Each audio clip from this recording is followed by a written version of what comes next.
Hi there, welcome to GrainTV. It's Friday, October 30th. We had an update to close the week. Let's take a look at the Grain Edge trading platform and see where we closed. In Chicago, corn closed up 2.25 cents, while beans was up 5.5, and wheat continuing to hold strong advances with a 7-cent gain, closing up above the 100-day moving average. Some of the news out today in wheat is more concern about the ongoing weather problems in the global supply situation. First, let's take a look at the former Soviet Union and Ukraine. Both of those countries are experiencing really bad dry conditions going into dormancy. Ukraine in particular looking to see very little chances of rain in the next 2 weeks as they enter dormancy.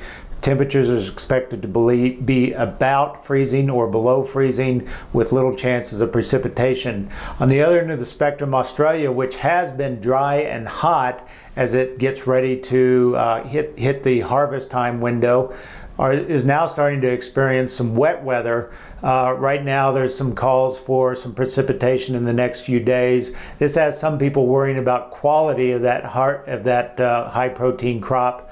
Overall, I'm not really convinced this is a big game changer, but it certainly got the market adding some support. You know, let's keep in mind, not only in the U.S., but in the former Soviet Union countries, we're talking about winter wheat here.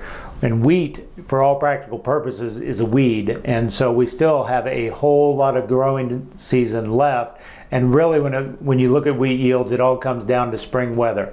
And so even though the market's given us a little bit of premium here, there's still a lot that can change depending on what spring weather is like.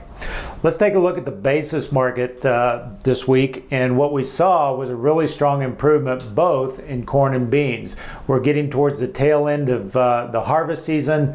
Most of the southern half of the U.S. is done, even up into northern Illinois and northern Iowa. We're hearing where our clients are all done cutting. We still have patches in Wisconsin and Minnesota that are left to be cut. On the East Coast, some of the double crop soybeans are still left to be cut, but for the most part, this crop is pretty well in the bin. And what we're starting to see now is a recovery in basis. Corn was up 3 cents a bushel this week. Soybeans up a whopping 4 cents a bushel on the week. A lot of this was stimulated by lower barge freight. We're seeing a really precipitous drop in barge freight really since the end of September. If you look at the Illinois River in particular, we're off about 30 cents a bushel in barge freight costs along the Illinois River down to the Gulf. That's a really major move, and especially contra-seasonal to this time of year where we usually see high barge costs because we have a lot of movement of grain. This year, not so much. Really, soybeans is the only game for barge movement. We're just not seeing much traffic for corn this time of year. So that's a good thing for basis. We're seeing basis levels start to improve quite readily as we get out of the harvest window, and I expect, as we talked about earlier in the week, we should expect to see much more steady advances going all the way to the end of the calendar year.